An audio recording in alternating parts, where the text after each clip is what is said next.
Our chapter-by-chapter examination of Ted Tripp's popular resource, Shepherding a Child's Heart, we are going to consider his worldview. So this would include his anthropology, his understanding of parents, of children, of people, his theological assumptions, what's his underlying theology, as well as his hermeneutics. How does he approach the scriptures? And we'll also take into consideration his understanding of parental goals and methodology. And we'll return to these lenses again and again throughout the series. At the outset, I also want to state that we are developing metrics by which we can consider all manner of popular Christian parenting resources.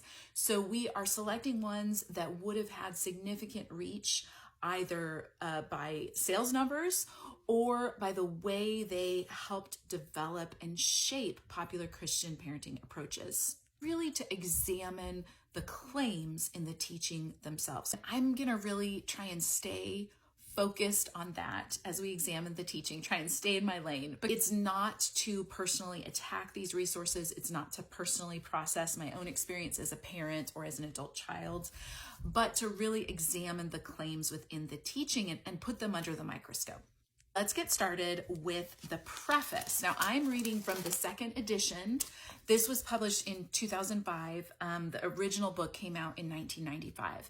And Ted Tripp himself writes the preface. This would have been 10 years after the first had released and been so successful. And he suggests that most parenting resources focus on the behavior, the what over the why. So you could imagine maybe how different this would have been from some of the other resources being offered at the time, saying, it's very much about disciplining your child into proper behavior. And so the intent here is to get at the why underlying the behavior. Interestingly enough, still to come up with behavioral change, but maybe with a different methodology. And Ted sets up his preface with a contrast that by focusing on behavior, you miss the heart.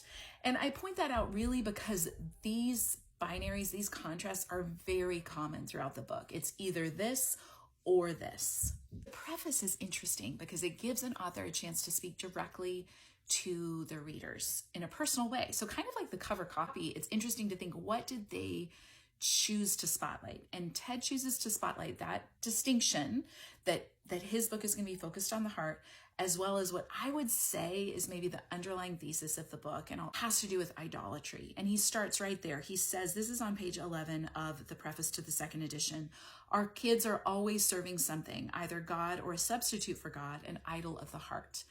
And this is going to be the primary worldview lens for this book, is the language of idolatry, and through a theological approach that says, either you're serving God or you're serving an idol. Which is it going to be, and how do you sort that out? And the biblical support Ted offers for this is Romans 1, which we're going to get to in the next drill.